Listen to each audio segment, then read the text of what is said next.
Praise the lord అండి. దేవుని దయ వల్ల మీరందరూ క్షేమంగా ఉన్నారని ఆశిస్తున్నాను. ఇప్పటి వరకు మనం మత్తయి సువార్త 14వ అధ్యాయం వరకు చదువుకున్నాం కదండి.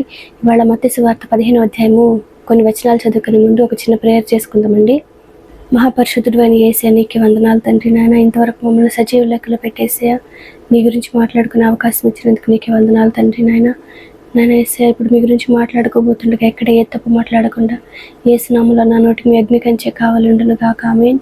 యేసునామములో మా అందరికీ నీ వాక్యాన్ని అర్థం చేసుకునే కృప కలుగును గాక. ఆమేన్.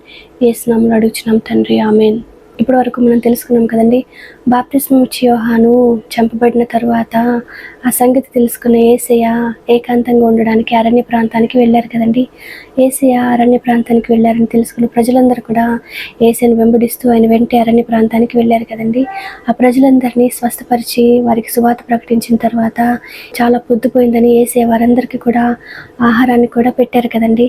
ప్రజలందరూ కూడా భోజనం చేసిన తర్వాత యేసయ్య తన శిష్యుల దగ్గరికి వచ్చి తన శిష్యులకి ఖండితంగా చెప్పారంట కదండి. మీరు వెంటనే బయలుదేరి సముద్రం మధ్యకి వెళ్ళండి, అంటే సముద్రం అవతల వైపుకి వెళ్ళండి అనేసి యేసయ్య చెప్పారంట కదండి.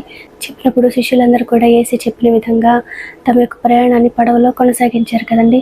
వారు ఆ విధంగా ప్రయాణాన్ని కొనసాగిస్తున్నప్పుడు సముద్రం మధ్యలో వారు ఉన్నప్పుడు ప్రాబ్లము వారికి ఎదురైందంట కదండి. వారు ఆల్రెడీ టైర్డ్ అయిపోయి ఉన్నారు. ఇంకా మార్గ మధ్యంలో ఈ పరీక్ష ఎదురవగానే వారు కొంచెం అసహనానికి గురయ్యి ఉండొచ్చు కదండి. అసహనం మనకి కలిగినప్పుడు మన నోరు మన అదుపులో ఉండదు కదండి. ఆ విధంగా అసహనానికి గురయ్యి మనం ఏదైనా కాని మాట పలికితే వెంటనే సాతానికి ద్వారం తెరిచిన వారం అవుతాం కదండి. సాతాను మన జీవితంలోకి ప్రవేశించి మనకున్న ప్రాబ్లంని ఇంకా ఎక్కువగా చేస్తాడు కదండి. మనం ఓపెన్ చేసిన ద్వారం గుండా మన దగ్గరికి వచ్చిన సాతాను ఏం చేస్తాడండి, మనకి యేసయ్య మీద విశ్వాసము లేకుండా చేస్తాడు కదండి.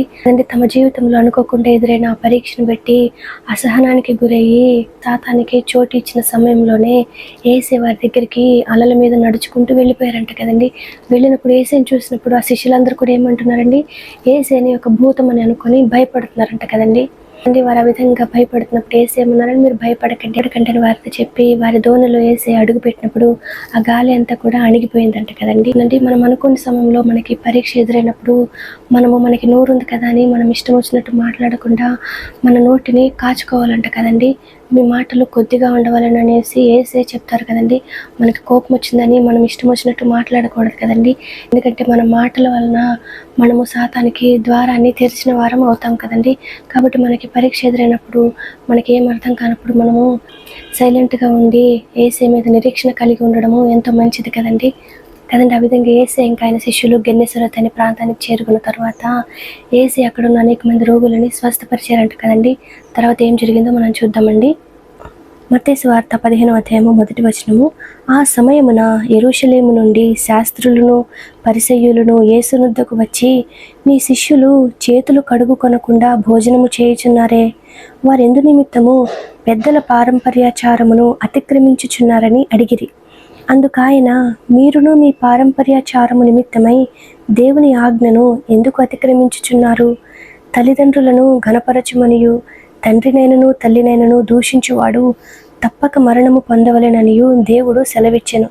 మీరైతే ఒకడు తన తండ్రినైనను తల్లినైనను చూచి, నా వలన నీకేది ప్రయోజనమగునో అది దేవార్పితమని చెప్పిన ఎడల అతడు తన తండ్రినైనను తల్లినైనను ఘనపరచనక్కరలేదని చెప్పుచున్నారు.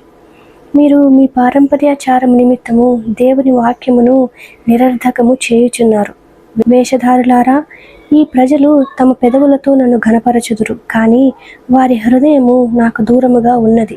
మనుష్యులు కల్పించిన పద్ధతులు దైవోపదేశములను బోధించుచు వారు నన్ను వ్యర్థముగా ఆరాధించుచున్నారు అని యెషయా మిమ్మును గూర్చి ప్రవచించిన మాట సరియే అని వారితో చెప్పి జనసమూహములను పిలిచి, మీరు విని గ్రహించుడి.